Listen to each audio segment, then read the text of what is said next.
አብዛኛው እንደው መጀመሪያ ፕሪቬንሽኑ ነው የሚቀድመውና ቤታቸውን ከማደሳቸው በፊት ምን ቢያደርጉ ጥሩ ነው ከስትራክቸር አንጻር ምን ኢቫሉዌት ያደርጉ የሚለውን እንደ መግቢያ። ኦኬ አይ ቲንክ ሰው ሁሉ ከማፍረሱ በፊት ምን ኮንሲደር ማድረግ አለበት ነው አይደለ? ሶ ብዙ ጊዜ ስትረስ ስትራክቸሩ ስለቆመ ወይ ለረጅም አመት ምንም ስላልሆነ ሲነካ ወይ ኮለን ወይ ስትራክቸር ሲነካ ምንም ነገር የማይሆን የሚመስላቸው ሰዎች አሉ። ሶ መጀመሪያ ያንን ቤት ሪኖቬት ለማድረግ ሲታሰብ መጀመሪያ የምንጠይቀው ምንድነው ምንድነው ሪኖቬት ማድረግ የፈለጉት ነው። በምን ያክል አንደኛ ከኢኮኖሚ አንጻር ከፍ ዝቅ ስለሚል በዋናነት የምንመጣው ደግሞ ወደ ሴፍቲው ነው።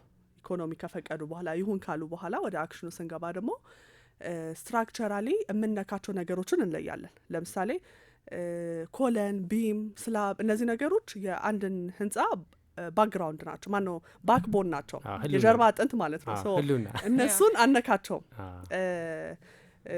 ግድግዳዎች ደግሞ አለ አይደለ፣ ብሎኬቶች። ብዙ ጊዜ ሪኖቬሽን ላይ የሚመጣው ምንድነው ጠበበኝ ሶ ማስፋት ከመፈለግ፣ ቀለም መቀየር ከመፈለግ፣ ፊኒሺንግ ማቴሪያል መቀየር ከመፈለግ የተነሱ ብዙ ሪኖቬሽኖች ይመጣሉ። እኛ ጋር የምንሰራቸው ሪኖቬሽኖች ኦልሞስት 99 ማለት ይቻላል ይሄ ሜጀር የሆነ ሪኖቬሽን ነው። እንደውም ንቅለ ተከላ ነው የሚሉን ንቅለ ተከላ በሉትና እሱ ላይ ኮንሲደር የምናደርገው ስትራክቸር አነካም። ግን ስትራክቸርን ነክተን ደግሞ ኤክስቴንድ የምናደርጋቸው አሉ። ለምሳሌ ካንትሊቨር ስላቦችን እንቀጥላለን።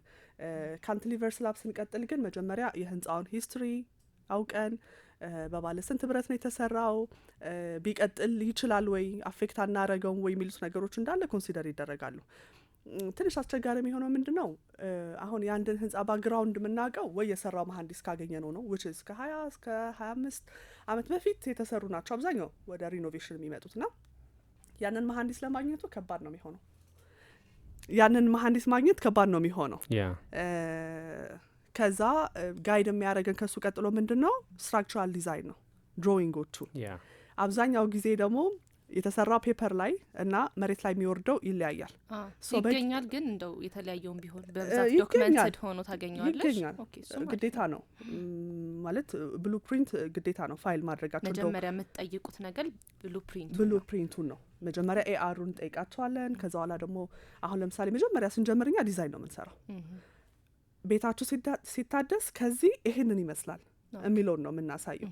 ያንን የምንቀይረው ደግሞ ስትራክቸራሊ ያሰራናል ወይ የሚለው ደግሞ አንደኛ ስትራክቸራል ድሮዊንጎቹን የበፊት የተሰራበትን እናየዋለን። ከሱ ውጭ ግን ሳይት ላይ ነው ኢንስፔክት የምናደርገው በመቆርቆር ባለ ስንት ብረት ነው ወይ ሀመር ቴስት በማድረግ ነው። ምክንያቱም ብዙ ጊዜ ድሮዊንጉና በአካል የሚሰራው ይለያያል አይደለ? ለማስፈቀድ ብሎ ወረቀቱ ይገባና ሳይት ላይ ሲገባ ግን የሆነ ነገር ተደርጎ ነው የሚያልፈው። ስለዚህ እሱ ነገር ካጠናም በኋላ ነው ሪኖቬት የምናደርገው። እና ምን ስታሪ ሰምቼሻለሁ ኮለኑ ለምን አይፈርስም ይላል መሀል ያ ማለት ለኛ ስራ ለማቅለል እኮ ነው። አዎ አትጨነቁ፣ እሱን ከበር ለማድረግ ብንጨነቅ ያሻለው ህንጻው ላይ ላይ ከሚፈርስ። ኮለን ማለት እንዴት መሰለሽ ስላብ አለ አሁን እዚህ ጋር የቆምንበት አይደለም። ከስላቡ ወደ ቢሙ ሎድ ትራንስፈር ያደርጋል። ዴድ ሎድ፣ ላይቭ ሎድ፣ ዲፍረንት ታይፕ ኦፍ ሎዶች አሉ። ያንን ወደ ቢሞቹ ትራንስፈር ያደርጋል። ከቢም ደግሞ ወደ ኮለን ተሸክመው ነው ወደ ፋውንዴሽን ነው ወደ አፈሩ የሚሄዱ። ሰው ተሸካሚውን መታ ነው ማለት ስትራክቸራሊ ችግር ያመጣል ማለት ነው። ለምሳሌ መሀል ላይ ያለ ኮለን ዛሬ ብናፈርሰው ህንጻው አሁን ላይ ፈርስ ይችላል። ሰው አይ ቲንክ ከዛ መሆንች አንዷ ኮለን ብትነካ ባንዴ ፍርስ አይልም። አይ ቲንክ እሱም ነው መሰለኝ ጥያቄ የሚፈጥርባችሁ። እሱም በደንብ አብራሪ ግን ትሩ ታይም ሎድ ትራንስፈር የሚያደርግበትን መንገድ ነው የቆረጥ ነው። መጀመሪያ ብረቶች ሲደረደሩ አደላ ኔጌቲቭ ባር ቶፕ ባተም ምንላቸው አሉ ስላብ ላይ፣ ቢም ላይ፣ ኮለን ላይ። ሶ የእነሱ ዲስትሪቢሽን አቋረጥ ነው ማለት ሎድ እየተጫነው በሄደት ቁጥር ይፈርሳል ነው እንጂ ወዲያው ፍርስ የሚልበት አይነት ነገር ሬር ነው። ግራጁዋል ነው። እንደው እንትን ክሊር ለማድረግ ያክል በልምድ ማለት ነው ባለሙያም ሳያማክሩ ቤታቸውን በድፍረት ያፈርሳሉ። በምንድነው መሰለሽ ፐርሰፕሽኑ የሚመስለኝ ብሎኬት ስለሆነ ከቢምና ከኮለን ጋር ይገናኝ ብለው ያፈርሱታል። ሶ ያው በኢንጂነሪንግ ደግሞ ቢር ሎዲንግ እና ሎዲንግ ማነው ሎድ ቢሪንግ ማስኖሪዎች ሎድ ቢሪንግ የሚባላል ና ያው እሱን ኮንሴፕት ፕሮፌሽናል ናቸው የሚያውቁትና ግን በተለምዶ ዝም ብሎ ይፈረሳል። ኤኒዌይስ ወል ብዙውን የሚፈርስ ነው ሎድ ቢሪንግ ወል ትንሽ ስለሆነ ሶ እሱ ላይስ እንዴት ነው? ከሪል ላይፍ ኤክስፒሪየንስ አለሽ ወይ እሱ ላይ ማድረግ ያለባቸውን ጥንቃቄዎች?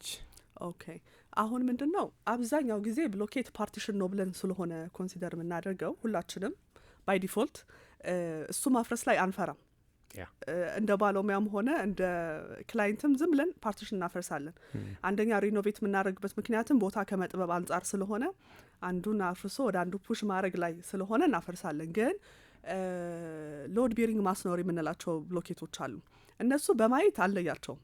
ይሄኛው የፓርቲሽን ዎል ነው፣ ይሄኛው ደግሞ ሎድ ቤሪንግ ዎል ነው ብለን መለየት አንችልም። የምንለይባቸው ክራይቴሪያዎች አሉ። አንደኛ ስትራክቸራል ድሮዊንግ ነው።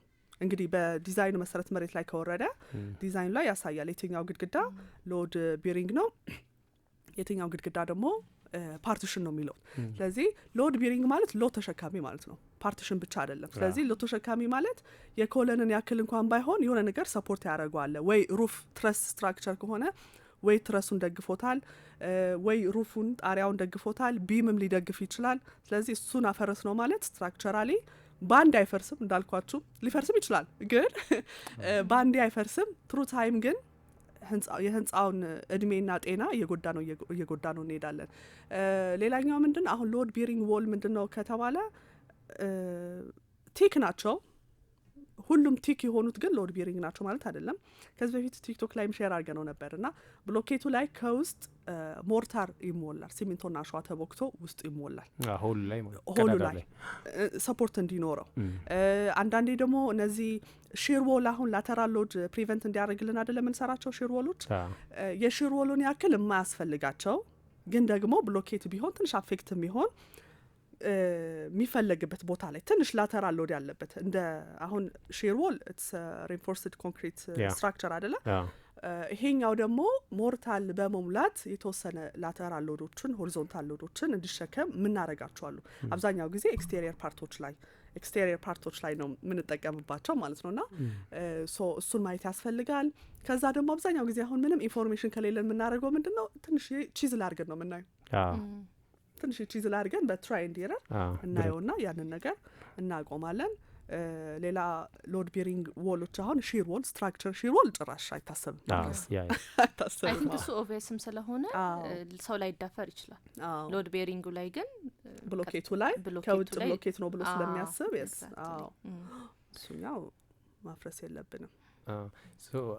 አንቺ አሁን ብዙ እኔ ቲክቶክ ላይ ቪዲዮ የሰራሻቸውን እያየው ነበረ ና እንደው ሪል ላይፍ ኤክስፒሪየንስ ስታረጊ ስታፈርሽም ሊሆን ይችላል ብዙ ነገሮች ስትራክቸራሊ ኢቫሉዌት አድርገሽ ገምግመሽ ምናምን ሶሉሽን ሰጥሻል። እኔም አንድ ሳይት ላይ አብረን ሄደን ስቴር ቦታ መቀየር ፈልገው ኮንሰልት ስታደረጊ ነበር ና እንደው በእውነት ሪል ስራው ላይ ያጋጠምሽ ላይክ በቃ ይሄማ ስትራክቸሩም ልክ አይደለም ባታደሱት ይሻላል ብለሽ ታውቂያለሽ ወይ? ደግሞ ከነ መፈጠሩ መቀየር ቢቻል የሆነ ንቅለ ተከላ ምናምን እንደምንል። አዎ እንደውም በጣም ብዙ ኦልሞስት የኢትዮጵያ መሀንዲሶች ማለት ይቻላል ሁላችንም የተወያየንበት አንድ ትልቅ ስትራክቸር ነበረ G+4 3 ስላብ የተሞላ 250 ካሬ ላይ ያረፈ ነውና እኛ ጋር የመጡት ኢንቴሪየር ዲዛይን እና ኤክስቴሪየሩ የተሰራው ሞዲፋይ እንድናደርግላቸው ነው። አብዛኛው ስራ እንደዚህ ስለምንሰራና ጨረስን። በሰጡን መሰረት ዲዛይኑን ጨረስን፣ ኢንቴሪየሩን ሰራ ነው፣ ኤክስቴሪየሩን ሰራ ነውና በሆነ አጋጣሚ ወደ ስትራክቸር ሀሳብ መጣ። እስኪ ስትራክቸርን እዩ አሉን ክላይንቶቻችንና ስናየው ዲፍሌክት አድርጓል ስላው። አሁን ሚኒመም ዲፍሌክሽን ምንለው አለ። ይሄኛው ከ6 ሳንቲ እስከ 8 ሳንቲ ነው ዲፍሌክት ያደርገው ሚድ ስፓኑ ላይ ስላው ሶስቱም ስላብ እና ዲፍሌክትን ግን ዲፍሌክት ማለት መሀሉ ላይ ቤንድ ማድረግ ማለት ነው። ቤንድ ማድረግ እጥፋት ነው፣ ስብራት ነው። መሀሉ ላይ ወደ ታች ምንድነው ልክ ነሽ ቤንድ ሰመጥ ነገር ብለዋል። ክራክም አድርጓል። ኤችሲቢ ብሎኬት የተሰራውና ኮለኑ ላይም ክራክ አድርጎ ተለያይቷል። ያ ማለት ወደ ታች እንደዚህ ሴትል ሪፍሌክት በሚያደርግበት ሰዓት ተለያይቷል ማለት ነውና ይሄንን ለማከም በጣም ብዙ መሀንዲሶች እንዳልኳቸው በጣም አሉ የተባሉ መሀንዲሶች ሁሉንም ተወያየንበት በጣም ሲኒየር የተባሉ ስትራክቸራል ኢንጂነሮች አናሊሲስ ተሰራ። ከበፊቱ ጀምሮ አራት ስትራክቸራል ዲዛይነር ነው አናሊሲስ የሰራው። ሶ ላለማፍረስ ነው በምን እናስተካክሎ የሚለው። ሶ ሪትሮፊቲንግ የሚባል ሜትድ አለ። ሪትሮፊቲንግ ጃኬቲንግ ሲስተም ማለት ነው። ጃኬቲንግ ሲስተም እንዴት ነው በቀላል አማርኛ፣ አሁን ሲበርደን ጃኬት እንደርባለን አይደለ? መሸከም ያልቻለን ስትራክቸራሊ ዊክ የሆነን ስትራክቸር ኮለን ወይ እንደነ ሽርወል ያሉት ብረትና ኮንክሪት ጨምሮ እንዲወፍሩ እና የመሸከም አቅማቸው እንዲጨምሩ ማረግ ማለት ነው ጃኬቲንግ ሲስተም። ልዩነቱ ምንድነው? እኛ ሲሞቀን እናበርዷለን፣ እናወጣለን፣ እሱ ከዛ አይወጣም፣ እዛው ነው እንደለበሰው ነው የሚቆየው። ሶ በእሱ አሰብን፣ አናሊሲስ ተሰራ፣ በጃኬቲንግ ሲስተም ቢሰራ፣ አንዳንዶቹ ደግሞ በፖስቴንሽን ቢስተካከል፣ መሀል ላይ ሰፖርት ኮለን ቢደረግለት፣ በጣም ብዙ ተደረጉ። ምክንያቱም ዝም ብሎ ስትራክቸር አይፈርስም አይደለም። አንደኛ የክላይንቱ ሞራል አለ፣ ጊዜ አለ፣ የወጣው ወጪ አለ። እሱን አናሊሲስ ተሰራ። ከማከም ይልቅ ግን አፍርሶ መገንባቱ ከኢኮኖሚም ከሴፍቲም የተሻለ ሆኖ ስለተገኘ፣ ምክንያቱም የስትራክቸር ብቻ አልነበረም ችግሩ፣ የኮለን ሳይዝ፣ የስላብ ቲክነስ፣ ኮለን ያለው ዲስታንስ፣ የአፈሩ ቢሪንግ ካፓሲቲ፣ ኤቭሪቲንግ ዋዝ ሮንግ። ሶ በጃኬቲንግ ሲስተም ወይ ደግሞ በሪትሮፊቲንግ እናስተካክለው ከተባለ በጣም ብዙ ነገሮች ሊወጡ ነው እና ፈረሰ ማለት ነው። የሚገርም ነው። ስትራክቸራል ዲዛይኑ ግን ብሉ ፕሪንቱ ላይ ስታዩት ግን ልክ ነበረ? ሲሰራ የተቀየረ ነው ገና ከመጀመሪያውም ልክ አልነበረ? አሁን እንዴት መሰለሽ አብዛኛው ክላይንት ፎከስ የሚያደርገው አርኪቴክቸራል ዲዛይኑ ላይ ነው። ፓርቲሽን መስፋቱ፣ ፋሳዱ ምን ይመስላል፣ ገፋ ቢል ደግሞ ወደ ኢንቴሪየሩ ነው የሚመጣው እንጂ ስትራክቸራሊ ይሄ ስትራክቸራል ዲዛይን፣ ኤሌክትሪካል ዲዛይን፣ ሳኒተሪ ላይ ፎከስ አያደርግም።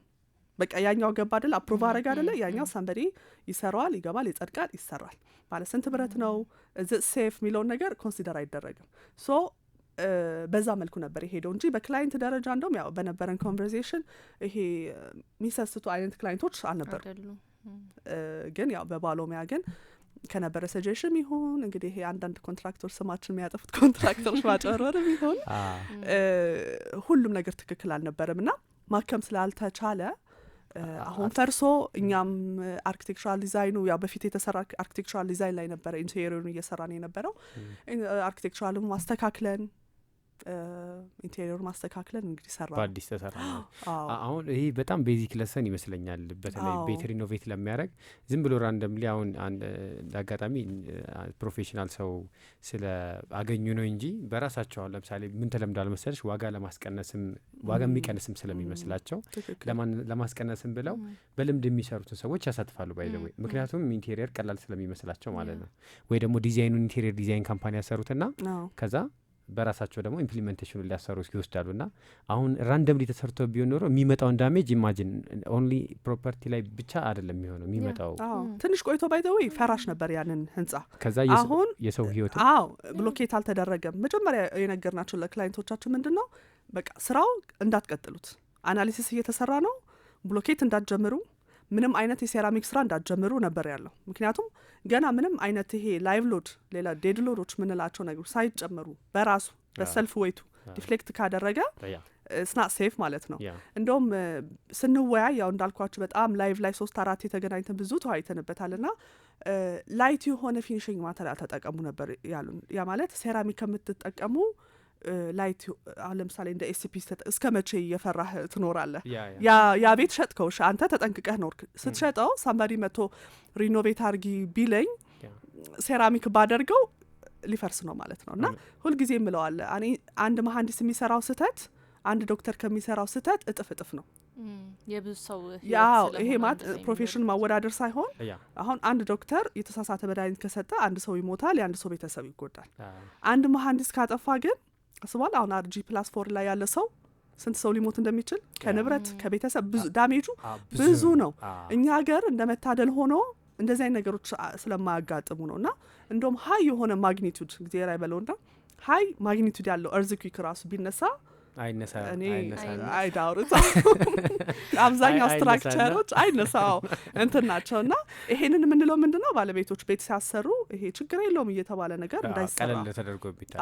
ቴስቶች አለ ለምሳሌ ሶይል ቴስት ምናምን ሳያሰሩ ይሄ ድንጋያማ ነው ይሄ ጥሩ አፈር ነው ሳይባል እየተባለ ቴስት ሳይደረግ ነው ዝም ብሎ የሚሰራው።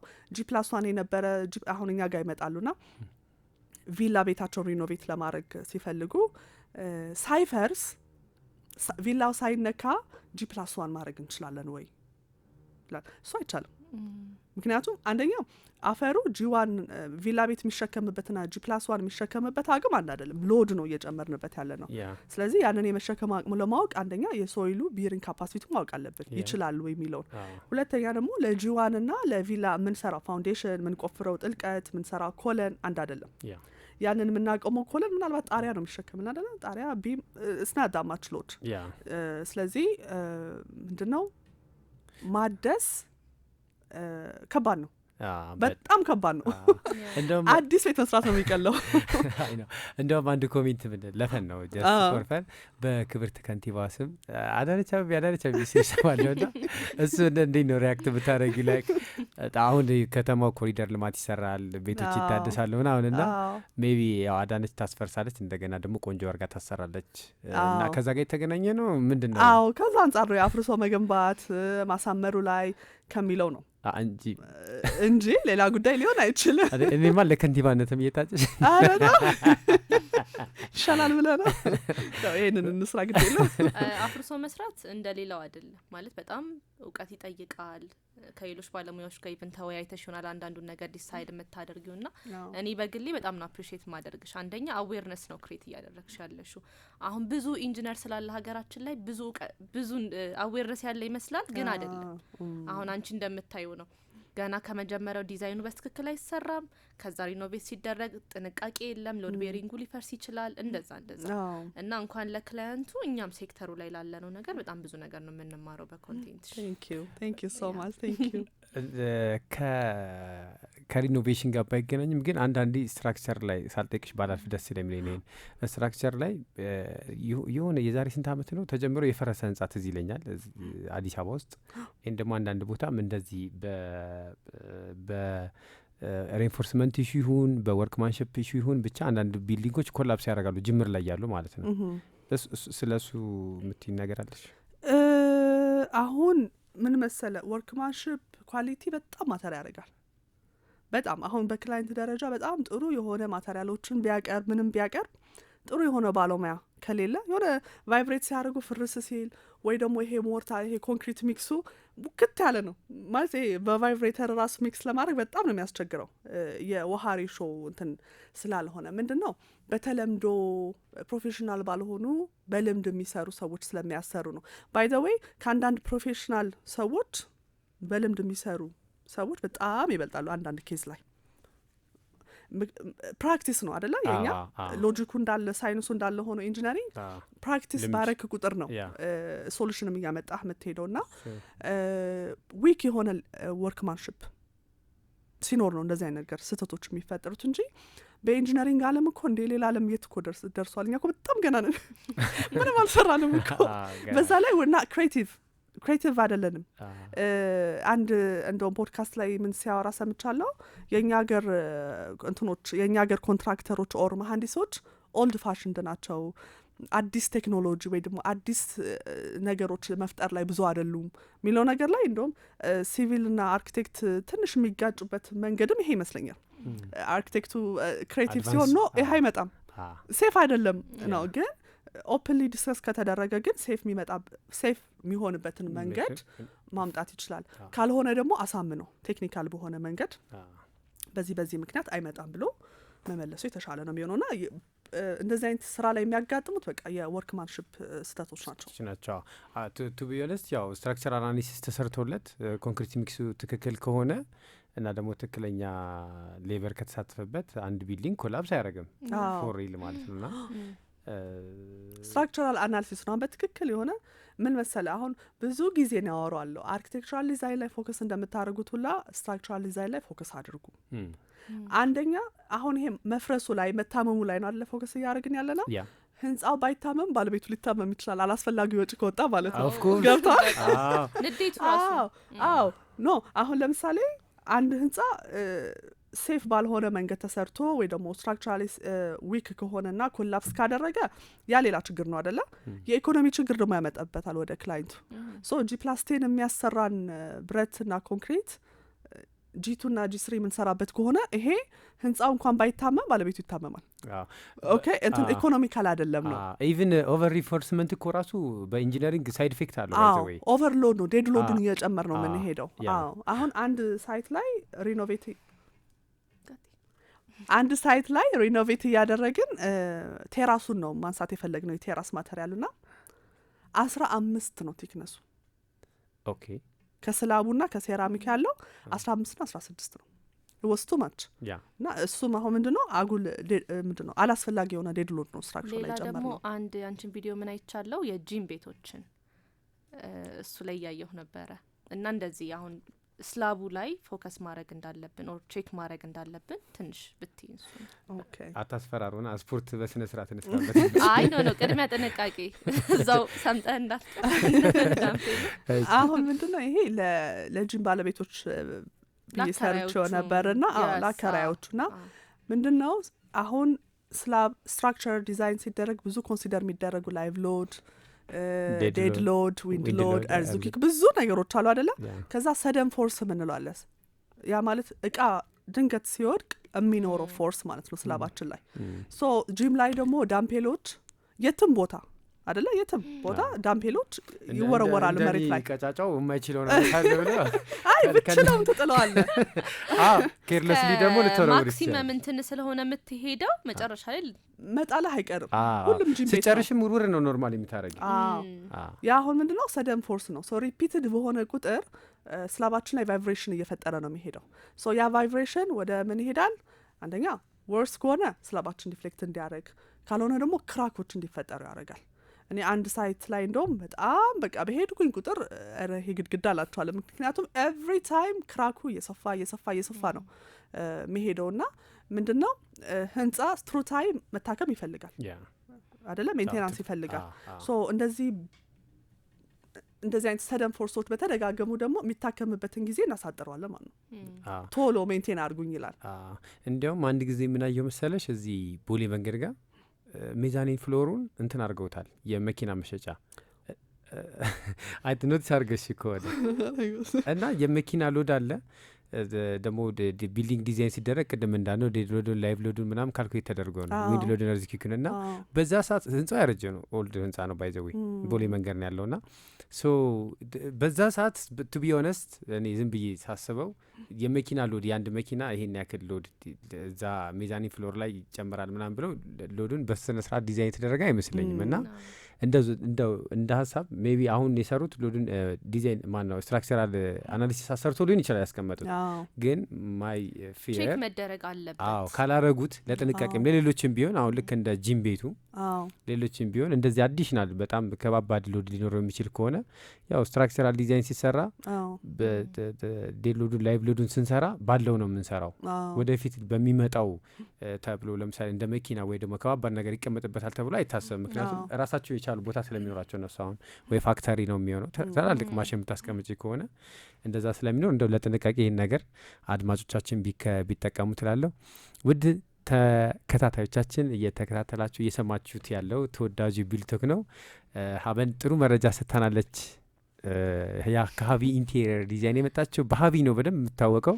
ሀቢ ጥሩ መረጃ ሰጥታናለች ብለን እናስባለን። በመጨረሻ የምትይን መልእክት ካለ በተለይ ከሪኖቬሽን እና ከስትራክቸራል ኢንፍሉዌንስ ጋር የተገናኘ፣ ምክንያቱም ሰው ቤቱን ሲያድስ ፍሪ ሆኖ እንዲያድስ ባለሙያ ማማከር ካለበት ባለሙያ እንዳማከር ማየት ያለባቸው ነገሮች እንዲያው፣ ምክንያቱም አሁን ሆም ክሊኒካል ነው ለታመመው ሕክምና ለመስጠት ነው ለተበላሸ ቤት፣ ግን ከዛ በፊት ማድረግ ያለባቸው ነገሮች ካሉ እንዲያደርጉ። አሁን የመጀመሪያው ነገር ምንድነው ወደ ሪኖቬሽን ሲመጡ ሪኖቬት የሚያደርጉት እዝት ቢካዝ ኦልድ ስለሆነ ነው። ምክንያቱም ኦልድ ሲሆን ሜንቴናንስ ይፈልግ የለ ሶ ለዛ ነው ሪኖቬት የሚያደርጉት። አንደኛ። ሁለተኛ ለውበት ነው። ለውበት ስንል ፋንክሽናል ነው የሚሉት ነገሮችን መለየት አስፈላጊ ነው። አብዛኛው ውበት ነው፣ ውበትና ፓርቲሽኖች እንዲሰፉ። ስለዚህ እችን ትፍረስልኝ እችን ትስፋልኝ ሳይሆን አንደኛ ባለሙያ ቢያዩት ከምንም ከስትራክቸር አንጻር ብቻ ሳይሆን አንደኛ ከውበት አንጻር እያፈረሱ እየገነቡ እችስ ከሚባል ቤታቸው ሲታደስ ምን እንደሚመስል በስሪዲ ያው ዲዛይን ምንሰራውም ለዛ መሰለኝ አይደለ? ከገንዘብም ከምንም ያቀላል። ስለዚህ ቤታቸው ሲታደስ ይሄንን ይመስላል ተብሎ ሲታይ ገቢያቸውንም ማነው ወጪያቸውንም ስንት ጊዜ እንደሚፈጅ ኤቭሪቲንግ እዛው ላይ ነው የሚያልቀው፣ ወረቀት ላይና ስሪዲ ላይ ነው የሚያልቀው። ያንን ነገር ቢያስደርጉ በጀታቸው አውቀው ይገባሉ። ያ ጀምረው መሀል ላይ ስታክ የሚያደርጉበት ነገር አይኖርም ማለት ነው። ከዛ ያንን ካደረጉ በኋላ ወደ ማፍረስ ሲመጣ ደግሞ ስትራክቸራል ሴፍቲውን በጣም ኮንሲደር መደረግ አለበት። ችግር የለው የሚባለው ነገር ትልቅ ችግር ነው የሚያመጣው። ስለዚህ አሁን የሚያወጣትን ለሴፍቲ ተብላ የምትወጣውን ገንዘብ ሳትሆን ነገ ከነገ ወዲያ ትሩ ታይም የህንፃው እድሜ እያነሰ ሴፍቲውን እየጎደለ ከሚመጣ አሁን ማውጣት ያለባቸው እንዲያወጡና ባለሙያ ማማከር በጣም አስፈላጊ ነው። በጣም አሪፍ ሀብይ፣ በጣም እናመሰግናለን። በጣም ጥሩ ጊዜን ያሳልፍኑ። በእርግጠኝነት በሌላ ኢሹ ምክንያቱም ሆም ላይ ወይ በቢልዲንግ ሪኖቬሽን ላይ ኢንቴሪየርም ስለምሰሪ በጣም ብዙ የሚያገናኘን ቶፒኮች የጥያቄዎች ስለሚኖር በዛ እንፈልግሻለን። አድማጮችም እንደሚፈልጉሽ ሙሉ እምነት አለኝ። በዛ እንገናኛለን። ለዛሬ በጣም ነው የምናመሰግንሽ ሀብዬ። እኔም በጣም አመሰግናለሁ። አክብረሽን ስለመጣሽ በጣም እናመሰግናለን። በጣም ጥሩ ጊዜ ነበረ። እኔም በጣም ኢንጆይ አድርጌ ያለው በርቱ። ቴንኪዩ። እናመሰግናለን። ሙዚቃ በኋላ እንመለሳለን።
ኢኖቬሽን ፕሮግራማችን እንሄዳለን።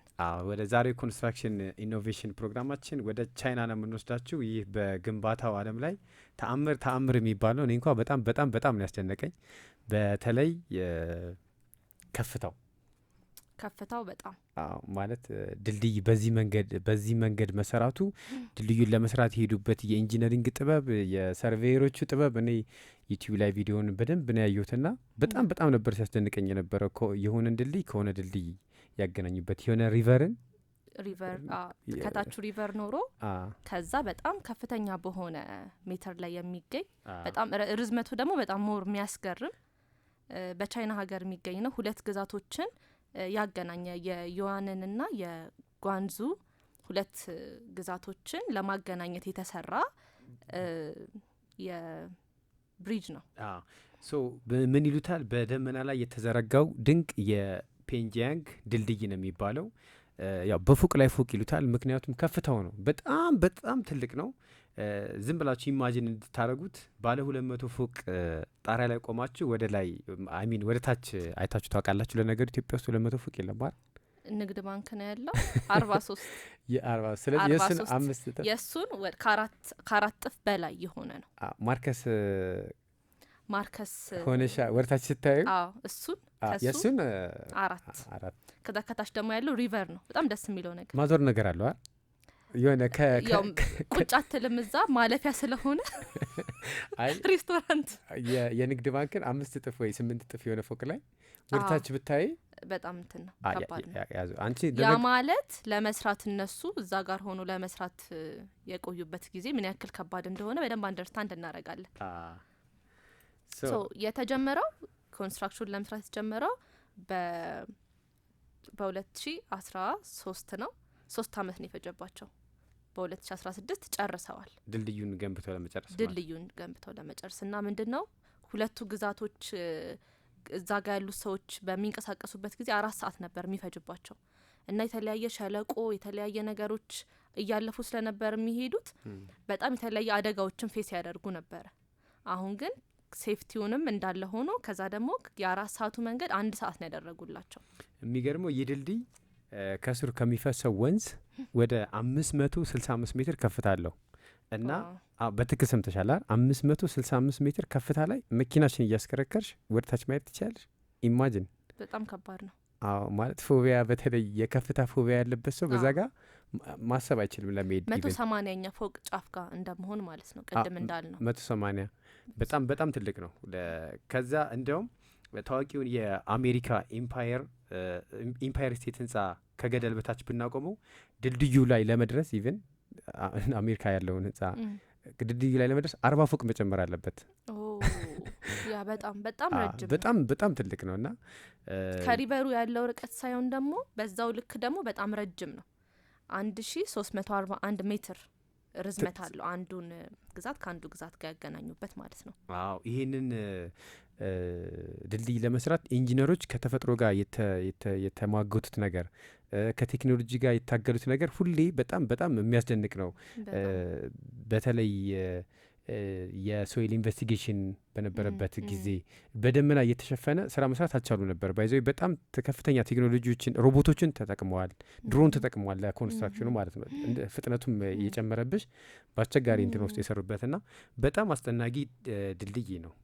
በኢንጂነሪንጉና በኮንስትራክሽኑ ዘርፍ እንደ ትልቅ አቺቭመንት ነው የሚቆጠረው ይህን ነገር አሳክቶ እና ደግሞ የወጣበትም ነገር ዳትማች በጣም ውድ የሚባል ራሱ አይደለም ከኢኖቬሽኑ አንጻር ስናስበው ማለት ነው።